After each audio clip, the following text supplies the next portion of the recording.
né? Normal.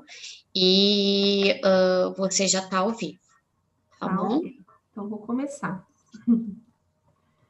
Bom, vamos lá, então. Eu queria dar boa noite para quem está aí assistindo. É uma alegria estar aqui, a convite da Carol e da Patrícia, né, que propuseram esse webinário sobre esse tema, que é um tema que eu gosto muito de trazer, que é a abordagem comportamental em nutrição. Então, para quem não me conhece, né, meu nome é Fabiane Rezende, eu vou fazer uma breve apresentação. E o intuito é da gente estar aqui hoje estabelecendo trocas e discutindo alguns possíveis caminhos, né, dentro dessa abordagem que tem sido tão difundida, especialmente nos últimos 5 anos. Bom, então, eu sou nutricionista, né, de formação, tenho mestrado e doutorado em ciência da nutrição.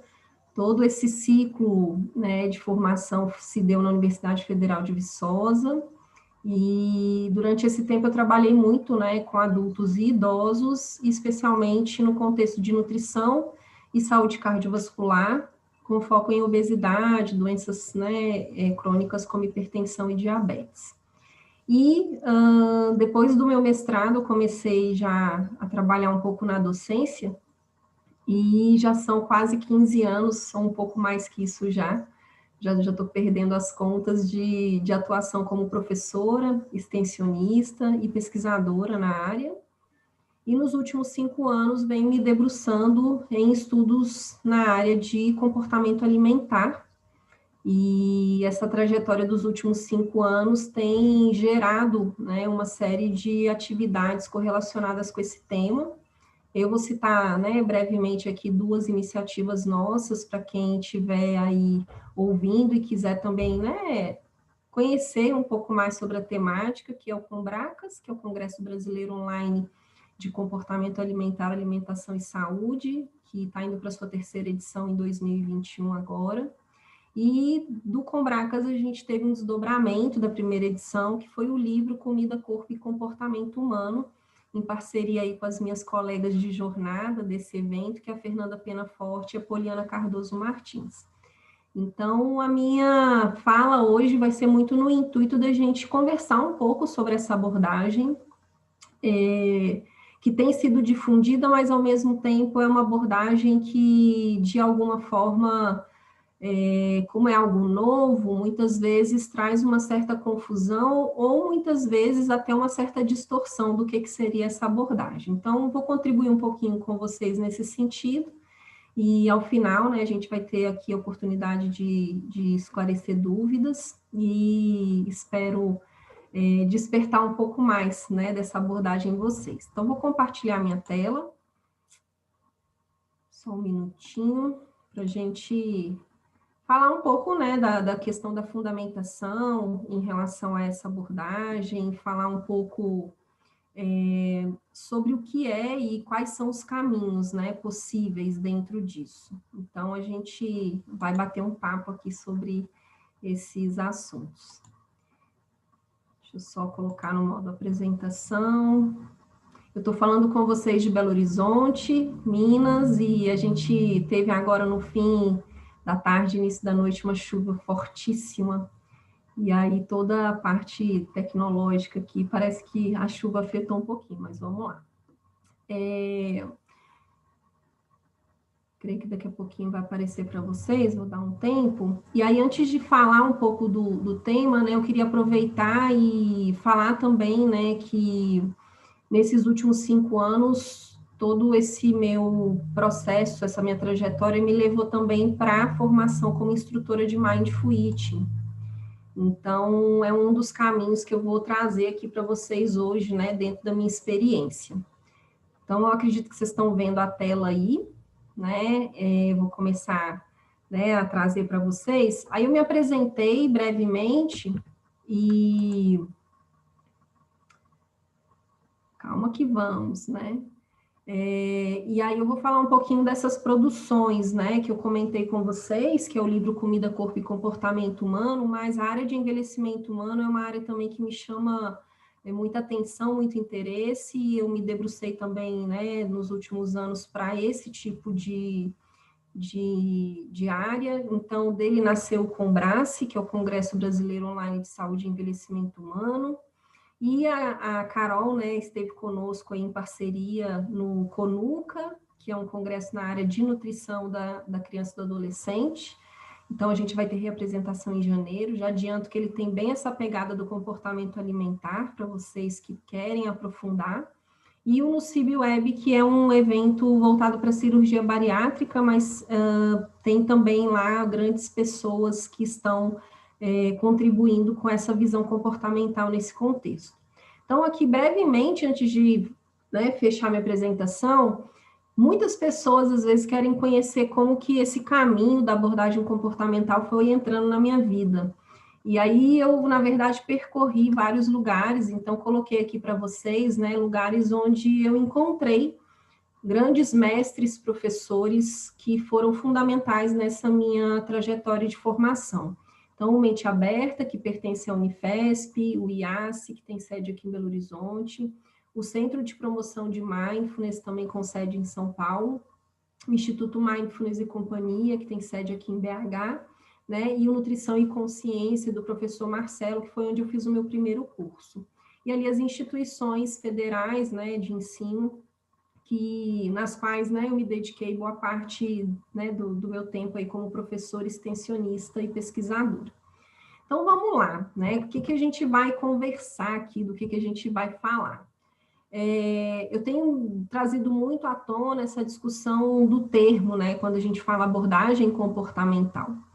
Então, quando a gente está falando a abordagem comportamental, se a gente pegar o termo e olhar para ele, a gente está falando, na verdade, não de um método, não de algo sistematizado, não de uma linha teórica específica. A gente está falando de uma forma, de se aproximar, ou de um jeito de fazer, de lidar com determinado assunto, que guarda aí conexão, com essa forma como a gente se comporta e reage diante, das nossas questões internas e externas, que aí perpassa pelas questões do contexto em que vivemos e como que nós somos estimulados a todo momento no nosso cotidiano, quando a gente está em diferentes situações. Então, quando a gente traz essa questão da abordagem comportamental em nutrição, a gente, na verdade, está falando de um jeito de fazer a nutrição, onde essa aproximação ela é muito voltada para esse olhar, esse ampliar aí com uma lupa mesmo,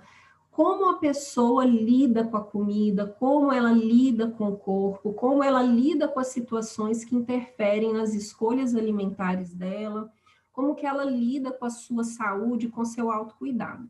Então, esse como, a forma como isso acontece, é o alvo principal dessa abordagem e não exclui todo o aprendizado que a gente tem dentro das abordagens, que são mais tradicionais dentro da nutrição. E aí, quando a gente está falando dessa abordagem, eu gosto de trazer esses retratos do nosso cotidiano, e que, na verdade, quem já está na prática clínica, ou quem, inclusive, está ainda como estudante, mas já vivenciando uma aproximação da prática profissional, começa a identificar vários desafios que a população tem enfrentado. E isso em todos os ciclos da vida, não só em adultos, desde o momento em que se nasce até o momento da velhice, até os últimos anos de vida. A comida ela está presente na nossa vida de alguma forma, por ser uma necessidade básica de sobrevivência e, de alguma forma, com o desenvolvimento humano e com o contexto, essa relação ela é afetada de alguma maneira, que pode ser tanto uma maneira positiva, onde essa pessoa, esse indivíduo, acaba preservando a sua autonomia alimentar, a sua confiança no corpo, a sua liberdade de escolha e tranquilidade nessa relação com a comida, mas cada vez mais, por conta dos modos de vida que nós temos vivenciado, essa relação tem se tornado muito conflituosa, muito dicotômica, e normalmente quando a gente atende as pessoas com esse olhar dentro dessa abordagem, a gente vê a questão do sofrimento envolvido nesse processo, ou muitas vezes uma necessidade muito grande de controlar todo o tempo que se come.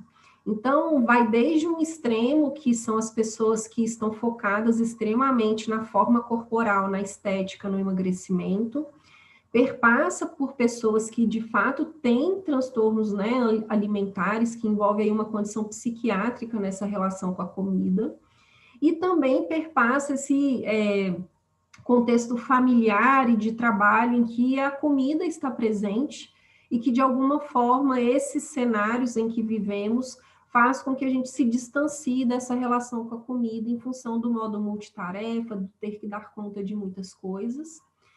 E, por último, a questão do próprio ambiente alimentar, que nem sempre favorece boas escolhas, né? A indústria de alimentos, dos ultraprocessados, como a gente, né, tem visto muito sendo debatido nos últimos anos, a própria questão, né, da rotulagem, que nem sempre traz total clareza para as pessoas para direcionar as escolhas, a mídia, a propaganda, né, o marketing relacionado aos alimentos, que vai induzindo, né, toda essa forma como a gente escolhe e se alimenta.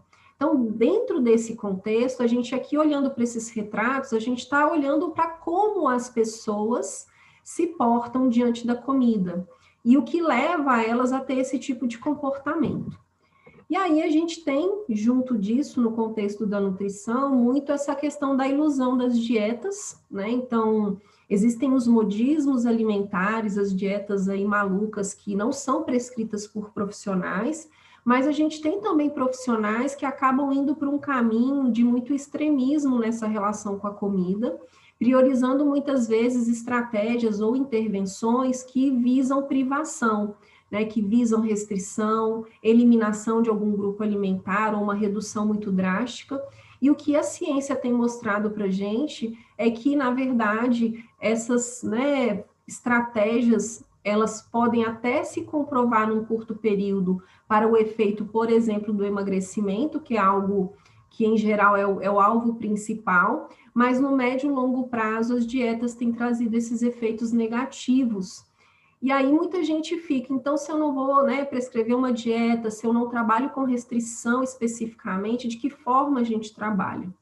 Então a gente vê que, na verdade, a abordagem comportamental, ela vem para nos trazer elementos, um olhar, uma forma de conduzir o processo terapêutico, se desprendendo um pouco dessas regras externas para o comer e cada vez mais se conectando com as habilidades e os recursos internos dessa pessoa para que ela seja autônoma na sua alimentação, tá?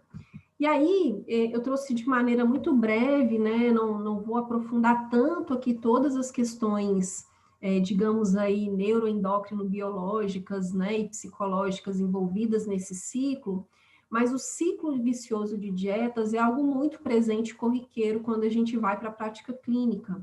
Então, o ambiente tem influenciado o estado emocional das pessoas, as dificuldades de se autorregular nas relações, então muitas vezes os conflitos familiares, os conflitos interpessoais faz com que esse estado emocional se altere e muitas vezes a quantidade de informação que se recebe sobre comida, sobre corpo, sobre saúde, sobre doença, e esse padrão estético que é trazido, né, como um padrão ideal, faz com que as pessoas comecem a ter dificuldade de lidar com as suas escolhas. E muitas vezes, né, frente a essa questão emocional alterada ou pensamentos disfuncionais, as pessoas partem para um processo em que elas acham que a restrição alimentar, o controle ou até mesmo proibições é um caminho.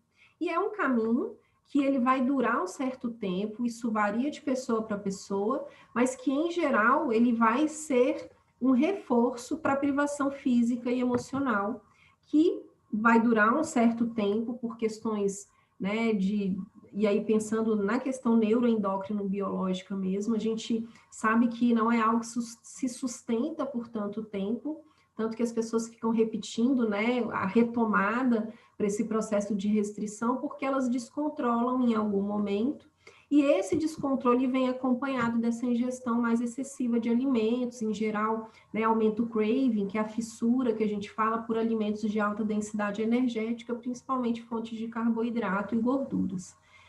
E quando esses episódios acontecem, para cada pessoa isso se dá de uma forma, nem sempre isso é patológico, né? Então precisa de um profissional avaliar isso de maneira profunda. Em geral, as pessoas costumam relatar que se sentem culpadas, com vergonha do corpo, ou vergonha de ter cometido esse tipo de comportamento na alimentação, e elas voltam para o processo de restrição, ou muitas vezes, antes de voltar para a restrição, elas tentam alguma estratégia de compensação. Então, pode ser as medidas, né, de uso de laxativos, de diuréticos, a prática de exercício, né, mais intensa a fim de compensar. Então, muitas vezes esse ciclo fica, né, na vida das pessoas por anos. Então, a gente também tem que conhecer essa história, essa trajetória das pessoas para ver de que forma isso está presente e se está.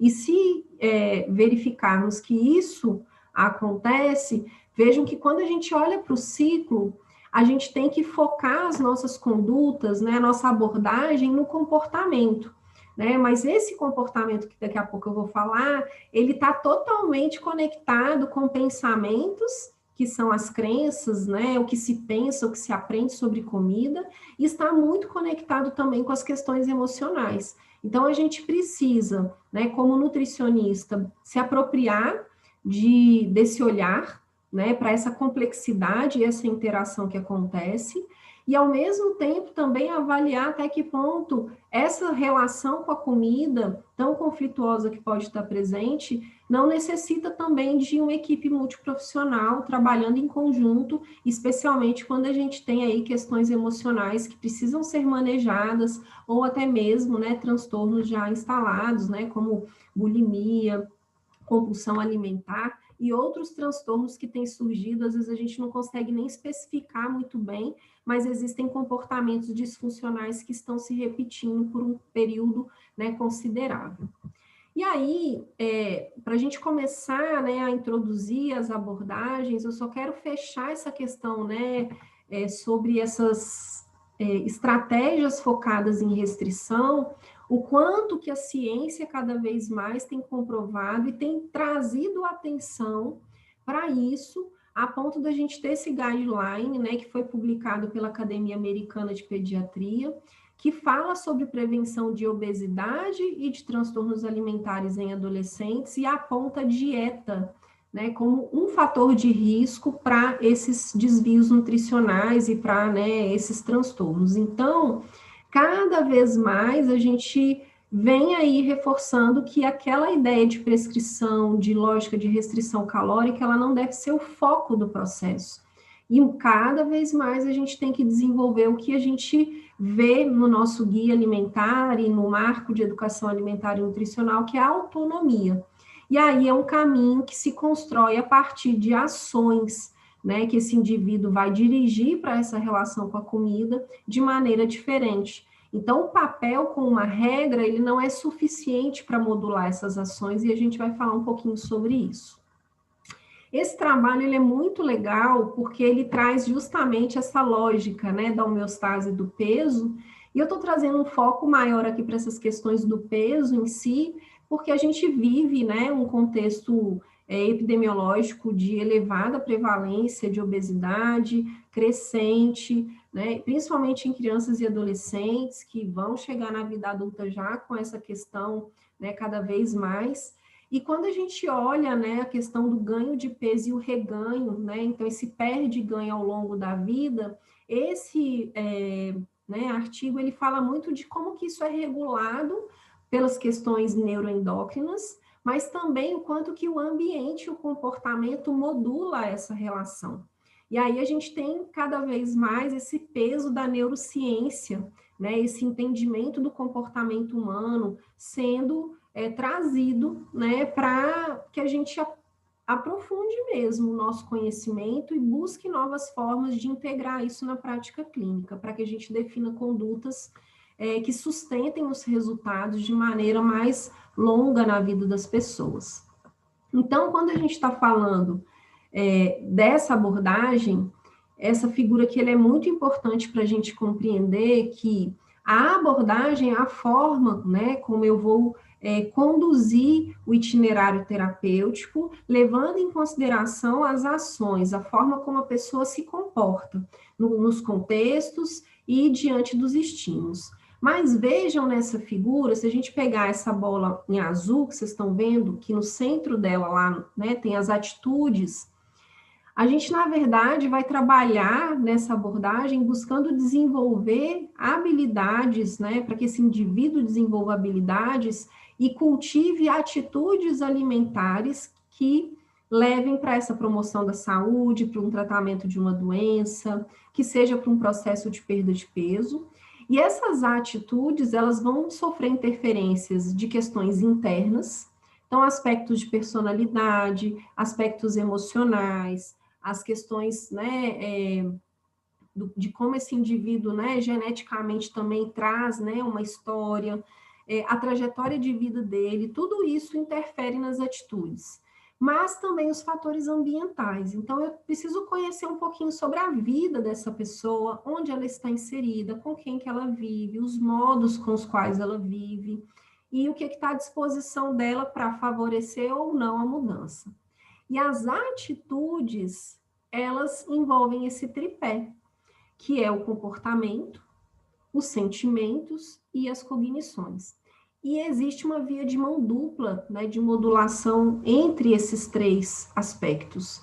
Então, quando a gente trabalha com a abordagem comportamental, olhando, né, de maneira mais, digamos que mais fria para a situação, né, olhando de maneira mais específica para o termo comportamento, a gente estaria falando sobre o ato de comer, né? O que me faz buscar determinados tipos de comida e escolher aquilo? E a forma como eu como. Só que essas questões, elas passam e são, né, sofrem interferências das emoções. E também sofrem interferências daquilo que se pensa, daquilo que se aprendeu sobre comida, daquilo que se acredita. Então, inevitavelmente, quem trabalha com comportamento alimentar vai sentir essa interface com as questões emocionais e essas interfaces com as questões cognitivas. Então, de alguma forma, a gente precisa ampliar o leque mesmo, né, de possíveis caminhos para se trabalhar com essa abordagem, porque a gente está falando de algo muito complexo. E que quando a gente tem ali o paciente conosco, ou um grupo de pessoas que vai passar por uma intervenção, a gente tem elas ali num processo de determinada consciência em relação às suas atitudes, que em geral é um percentual pequeno desse comportamento consciente que as pessoas de fato têm.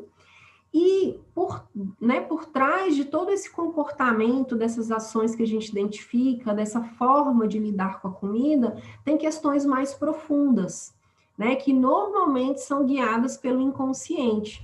Então, por isso que às vezes, né, se o nutricionista não tem formações complementares que permitem ele integrar isso, né, integrar emoções, cognições e comportamento ali, ele vai precisar de algum profissional que entenda disso para ajudar esse cliente, esse paciente no seu processo de mudança, a fim de se criar hábitos, né, que repetidamente vão gerar o alcance dos objetivos que se pretende. Então, a gente costuma falar assim, o processo ele tem dia para começar. Quando ele termina, a gente tem às vezes uma previsão dentro do que aparece ali nas primeiras sessões, mas ao longo dessa caminhada, desse itinerário terapêutico, podem emergir questões mais profundas e que vão demandar mais tempo, né, para serem manejadas, que vão demandar talvez outros profissionais que cuidem dessa pessoa. Então, traz uma certa necessidade de flexibilidade por parte do profissional e, ao mesmo tempo, uma total necessidade de desprender do controle, de que eu tenho um percurso que vai ser sistematizado e que, ao final dele, vai ter os resultados ali garantidos. Então, a gente sai dessa lógica, entendendo que tem um ser humano com toda essa complexidade. E que aí esse processo, né, ele vai se dar de forma dinâmica, mas num tempo, né, que cada paciente tem o seu, tá? E aí, quando a gente está falando, né, de abordagens comportamentais, eu coloquei aqui um leque, né, de coisas que podem, né, agregar nesse tipo de abordagem, ou que são modelos e teorias que sustentam as condutas pautadas nesse tipo de abordagem. Então, a abordagem é a forma, né, a forma como eu me aproximo, a forma como eu tento compreender esse comportamento alimentar, essa forma de lidar com a comida, com o corpo, né, com a doença, enfim. Porém, a gente precisa se apropriar, né, de modelos ou de recursos, ferramentas, mas não só no sentido de ter algo para aplicar com o cliente, mas compreender para aquele perfil de cliente que chega, para as necessidades que nós identificamos junto com ele, qual é a melhor conduta a ser instituída dentro dessas necessidades, né, de acordo com essas necessidades que vêm. Porque nem toda a abordagem, né, nem toda, na verdade, linha teórica ou modelo dentro das abordagens comportamentais se aplicam para todas as pessoas, para todos os contextos, né? Então, eu vou precisar me certificar do quão, né, essa abordagem dentro de uma determinada linha, ela vai, né, estar aí coerente com as demandas e necessidades do meu cliente. Então, envolve aí se apropriar de maneira profunda, né, dessas abordagens. E aí eu listei alguns caminhos, a gente é algo muito profundo, né, a gente tem um tempo aqui, na verdade, para refletir, conhecer um pouco, mas a gente tem aí aconselhamento nutricional, o RAIS, que é a Health After Every Size, né, que é a saúde para todos os tamanhos, que na verdade é um protocolo multimodal que insere-se dentro dele, né, a abordagem, né, comportamental dentro da alimentação, mas envolvem outros aspectos, a autobiografia alimentar, o intuitive eating, habilidades culinárias, a TCC, que na verdade é terapia cognitivo-comportamental aplicada à nutrição, e que hoje já se desdobra em outros tipos de terapias, né, que a psicologia tem trabalhado, como DBT e ACT, né, que é a terapia de aceitação e compromisso, e a dialética comportamental, muito úteis, né, em contextos, por exemplo, de transtorno alimentar, no caso da DBT, especialmente compulsão, e a ACT, né, muito voltada para a obesidade, doença crônica, pensando nos estudos no campo da nutrição, a gente tem visto, né, já evidências sobre isso. O Mindful Eating, que aí tem vários protocolos, né, de formação nessa abordagem, a entrevista motivacional, as técnicas do coaching, né, e o modelo transteórico que permite a gente identificar aí como que está o estado de prontidão dessa pessoa para a mudança. Então, são muitos caminhos, às vezes as pessoas escolhem um determinado modelo teórico para se aprofundar, conforme seu nicho de trabalho, né, sua persona ali. Então, né, cada um tem que ir se aproximando, né, de cada uma dessas abordagens para compreender melhor. Tem o competências alimentares também da Ellen Satter, que eu não coloquei aqui, né, que é um modelo que a gente não tem uma clareza muito grande de como que é o método dela, então tem que fazer a formação com ela para se apropriar disso, mas também é um outro tipo de abordagem. Bom, então assim, tem esse leque enorme. Como é que eu começo a tal da abordagem comportamental, né? Então assim, tem alguns desafios que têm levado as pessoas a buscar essa abordagem. E esse trabalho que foi publicado esse ano nos Cadernos de Saúde Pública traz muito isso, né? Quais têm sido os desafios, né, dos nutricionistas ou de profissionais que apoiam pessoas, especialmente na obesidade e nas comorbidades associadas? Então, assim, a adesão ao tratamento, né, ao processo terapêutico é algo crônico, né, no sentido de problemática dentro, né, da atuação. Então, em geral, as pessoas abandonam o tratamento, né, e isso faz com que as mudanças não se implementem da forma exitosa que se espera. Muitas vezes, né, essa atuação em equipe multiprofissional ela é fundamental, mas ela é difícil de se concretizar na prática. E a questão de lidar com a complexidade do próprio processo, né, que a gente conversou um pouquinho antes. Frente a isso, né, o que a gente sabe que são caminhos a serem percorridos ou posturas que precisam ser adotadas para a gente tentar minimizar esses desafios na nossa prática clínica. Então, a corresponsabilização é algo importante, que é essa lógica, né? O profissional, ele apoia o cliente no seu processo de mudança, mas o cliente precisa ter um protagonismo no seu processo também. Então, essa corresponsabilidade, ela tem que surgir, ser, né, debatida, conversada entre terapeuta e paciente. A valorização de outros ganhos para além de uma perda de peso, então tirar o foco do peso e trazer outros indicadores de saúde, outros indicadores, né, de uma alimentação saudável para esse processo. A questão do contexto, que a gente já explorou bastante aqui no início da nossa conversa, o quão importante ele é nessa determinação do comportamento. E essa questão de nós, né? E aí eu falo nós porque eu também me coloco nisso, esse tipo de abordagem e a complexidade dos problemas que chegam, né, até nós através dos nossos clientes e pacientes, faz com que a gente precise também desenvolver habilidades terapêuticas para lidar com isso.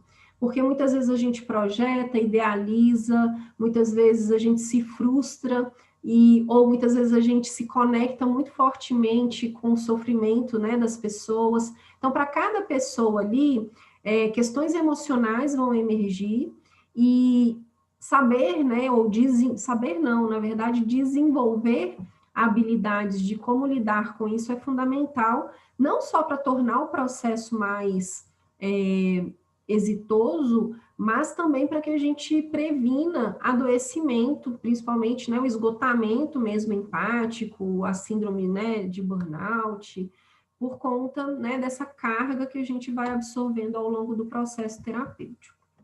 Bom, esse mesmo trabalho publicado, né, agora esse ano no Caderno de Saúde Pública, traz um apanhado de materiais que são muito interessantes para quem quer começar a aprofundar a leitura disso, né? Talvez alguns aqui já conheçam, mas o que eu quero trazer é que esses materiais todos, né, que são materiais de apoio e diretrizes, né, que trazem esse norte para a nossa atuação, todos eles têm algo em comum, que é aquilo que eu coloquei naquele quadro em vermelhinho ali, que é o acolhimento, o vínculo, a humanização, o empoderamento, o autocuidado como centro do processo, a autonomia como objetivo do processo e essa longitudinalidade do cuidado. Então, independente, né, do que eu trabalho em termos de linha teórica, esses princípios eles devem fazer parte, né, da nossa abordagem. Bom, e aí eu vou passar muito breve sobre talvez os 3 ou 4 próximos slides, porque o intuito não é debater a fundo os documentos que eu vou apresentar aqui para vocês, mas eu fiz um apanhado das diretrizes e guidelines que surgiram de meados de 2019 para cá, em relação às condutas nutricionais ou abordagem para diversos desfechos em saúde que são muito frequentes na prática clínica. Esse aqui em específico é de obesidade. E por que eu selecionei esses documentos de meados de 2019 para cá? Porque neles começou a surgir a citação e a indicação das abordagens comportamentais como primeira linha do processo terapêutico. Então, esse aqui é um material que fala de sobrepeso e obesidade, e aí eu trago aqui um destaque que eles reconhecem a necessidade de abordagens não prescritivas, e a entrevista motivacional é uma das abordagens citadas, né? É um dos modelos aí, linhas para se seguir. Esse outro documento que traz, né, aí a questão das diretrizes para o tratamento de diabetes, né, traz o aconselhamento nutricional, o autocuidado, o trabalho com mitos e crenças e a mudança de comportamento como algo que é alvo do processo terapêutico, tá? Nesse outro aqui, que é um guideline que saiu agora no final de 2019 sobre cirurgia bariátrica, eles trazem várias recomendações no âmbito comportamental, no sentido da abordagem nutricional, e ali eu destaquei para vocês o Mindful Eating, ele aparece como uma abordagem para ser trabalhada. Então, tem várias questões que são descritas, né, em termos de formas de se trabalhar o comportamento, mas a linha teórica que aparece claramente aqui é o Mindful Eating, né, que é super inovador isso. E essa aqui que é a diretriz super recente, né, sobre o tratamento e o cuidado de doença renal crônica. e aí eles trazem também, né, a necessidade da gente trazer o foco para o comportamento alimentar, para que os pacientes possam direcionar essas escolhas alimentares de maneira mais consciente e sustentar isso, né, mais no médio e longo prazo, tá? Então, vejam que, na verdade, assim, vários documentos estão induzindo cada vez mais a necessidade de revisão da nossa conduta e a necessidade de buscarmos cada vez mais aprimoramento nessa área. E por que eu estou falando de aprimoramento, né, nessa área? Na verdade, não é nenhuma área, né? A área de nutrição comportamental não é uma área, né? A gente está falando, na verdade, de uma forma de se levar, né, o processo terapêutico com o cliente a partir, né, dessa vertente comportamental, e ela perpassa todas as áreas da nutrição, seja a nutrição social, alimentação coletiva ou nutrição clínica, em quaisquer contextos, algo, né, de abordagem comportamental é possível. Mas vejam que os documentos estão induzindo cada vez mais isso. Então, nós, durante a graduação, de alguma forma, pelo fato dos currículos ainda não terem sido completamente revistos, né, e transformados, a gente ainda tem muito essa questão da abordagem biológica, da abordagem tecnicista. O peso maior são para esses aspectos, né, a questão fisiopatológica, terapia nutricional, ou a própria questão da nutrição e dietética, né, voltada aí para planejamento alimentar no sentido de cálculo de um plano, e a gente vai precisar, na verdade, né, buscar formas de trabalhar atitudes alimentares. E aí volta naquele slide lá que eu falei com vocês, que envolve comportamento, né, sentimentos e a questão das cognições. Bom, então esse investigar a relação com a comida vai muito além do que, quanto e quando se come, né? Então, esse ciclo aqui, que é um ciclo muito usado dentro do Mindful Eating, né? É o ciclo do comer consciente, ele foi proposto pela Michelle May e vejam que as preocupações vão para além, né, dessas questões que eu pontuei aqui no inicinho, né, do que, quanto e quando se come. Onde eu como, por quê, para quê e como eu como. E aí, quando a gente olha para esse ciclo, eu coloquei ali no centro questões que nos guiam nesse processo de autoconhecimento do cliente, né, na sua relação com a comida. Então, a gente precisa investigar o que a pessoa pensa sobre, o que ela sente, e sente no sentido de emoções, e o que ela percebe no corpo enquanto sensação física, né? Seja antes de comer, durante o comer e após o comer. Então, passa muito como pontapé para esse trabalho a gente investigar a relação com a comida. E aí envolve essa sintonia entre o corpo, né, a mente, e a gente fala o coração, porque existem aí sentimentos, emoções que vão interferir, tá?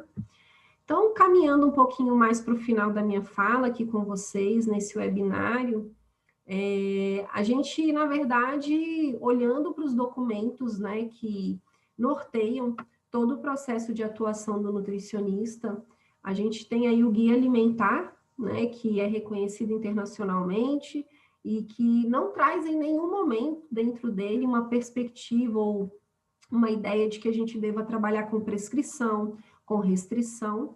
Então, o foco é muito de trabalhar as questões da qualidade dessa alimentação e a autonomia.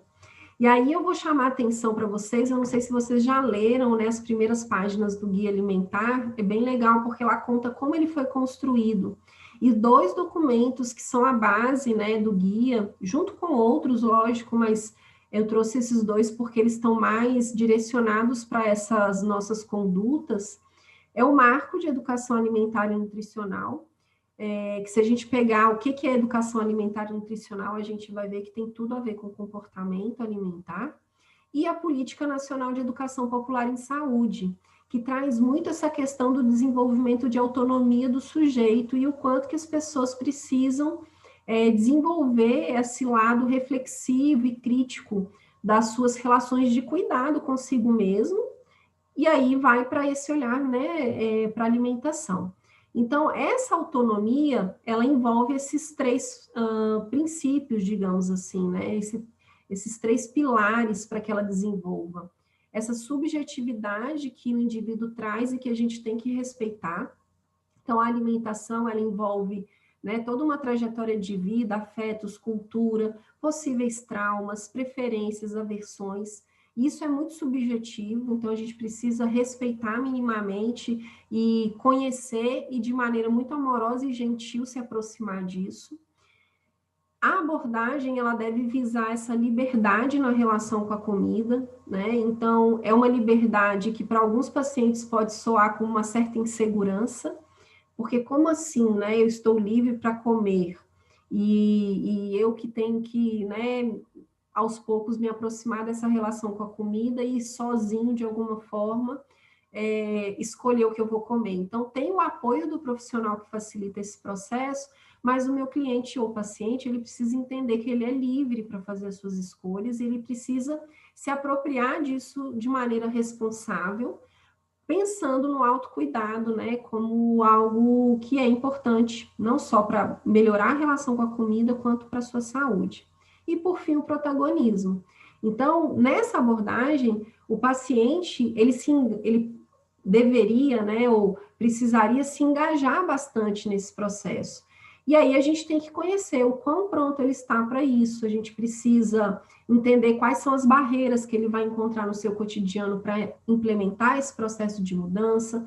Nós precisamos ter condições, né, de abordar e ter habilidades terapêuticas que permitam nortear esse desenvolvimento desse protagonismo, né, junto aí do cliente. Então, a gente não dá só para entregar o papel, como normalmente se faz, uma lista de substituição, e verbalizar orientações, porque, de modo geral, isso não vai surtir efeito em termos de mudanças no médio e longo prazo. O guia, quando a gente pega o capítulo 4 e 5, ele adentra um pouco mais essa conexão com o comportamento alimentar, no sentido da abordagem em si, não que os outros capítulos não sejam importantes de forma alguma, mas ele traz essa conexão com as abordagens, as linhas teóricas, nas entrelinhas, a gente consegue perceber isso lá, tá? Então, sugiro que vocês leiam com outro olhar, né, visando essa autonomia que a gente comentou. E aí, por fim, né, queria reforçar para vocês, assim, hoje eu trabalho, né, com uma nutrição que é sem prescrição, e os pilares, né, dessa nutrição sem prescrição perpassam o que a gente falou aqui ao longo, né, dessa apresentação. Então, é olhar para o indivíduo de maneira integral, entendendo as múltiplas dimensões do comer, né? Não é só no sentido de se nutrir para garantir o funcionamento biológico, então tem algo muito maior que isso. E a questão de respeitar os saberes, né, que a pessoa já traz, toda a trajetória dela, aquilo que ela já aprendeu, ajudar a ressignificar, ajudar a vencer os mitos e verdades. Então, a gente se coloca como autoridade no assunto, sem ser autoritária e sem ter uma abordagem vertical, né, onde eu falo e o meu paciente simplesmente escuta. Então, a gente preza muito, né, por esse vínculo, essa empatia, essa escuta de igual para igual, e o paciente sempre acaba falando muito mais tempo, porque a narrativa dele é riquíssima e nós precisamos permitir que essa narrativa se estenda para que a gente capte os elementos para o processo terapêutico, e o cultivo, né, da autonomia e do autocuidado. Então, são aspectos, assim, que eu considero que são pilares, e para se desenvolver isso, a gente precisa, né, se apropriar das linhas e dos modelos teóricos que eu comentei com vocês, tá? Bom, essas aqui são as referências dessa minha apresentação, né, então, depois quem quiser, eu posso passar isso, deixo aqui também o contato para vocês do meu e-mail, podem me escrever, né, então, se precisar de algum material dentro do que a gente conversou aqui, eu estou à disposição. Deixo aqui os perfis dos vários, né, canais de Instagram que eu tenho aí. Então, tem o Enutrirmente, que é o meu, né, pessoal, profissional. O portal Enutrirmente, que é um perfil criado para divulgação dos cursos e projetos com os meus parceiros. O perfil do Combracas e do Combrace, que são 2 eventos, né, do qual eu sou idealizadora e organizadora. O meu site e o site que tem aí os cursos que contribuem com essa abordagem. Então, ao todo, são hoje 13 cursos que a gente tem voltados para abordagem comportamental e também sistêmica, que é um outro tipo de abordagem que tem se somado muito no processo terapêutico dos meus pacientes. E quem trabalha comigo nessa linha é a Simone Brasil, então convido vocês a conhecer um pouquinho do trabalho, tá bom? E é isso, né? Queria agradecer a atenção de todo mundo que está aí do outro lado e me coloco à disposição para a gente, né, conversar, esclarecer possíveis dúvidas, tá bom? Obrigada, gente, pela atenção. Oi, Fábio. Vou ver se tem alguma pergunta e daí te passo. Peraí. Tá bom, Eu obrigada. estava assistindo a aula, não acabei não olhando. Não tem perguntas, mas tem vários elogios. Ai, que bom. Eu agradeço, né, a todo mundo que acompanhou, que prestigiou. O meu intuito é contribuir com reflexões. Lógico que é um webinário, né, que o objetivo dele é não se estender muito realmente, mas de alguma forma, né, trazer essa ampliação do olhar e contribuir com direcionamentos para quem pretende buscar um pouco mais sobre esse assunto. Então, agradeço a todos que estão, né, nos assistindo e sigo à disposição. Gente, obrigada. A gente vai acabar aqui. Eu e a Fábia, a gente vai continuar aqui um pouquinho para falar algumas coisinhas, mas obrigada. Fiquem atentos, né, ao nosso Instagram do Instituto Ciclos, então Ciclos Ensino no Instagram, para vocês ficarem atentos às pós-graduações, aos congressos, eventos e aulas, né? Nossos webinários, eles são totalmente gratuitos e trazendo só gente sensacional para que a gente possa realmente estudar, né? E é um momento único e para que as pessoas possam assistir, elas têm que se inscrever na aula, né? Porque senão ficaria muito fácil, né? Ter tudo muito disponível. Mas obrigada por quem estava aqui com a gente hoje, tá bom? Boa noite. Boa noite, gente. Obrigada.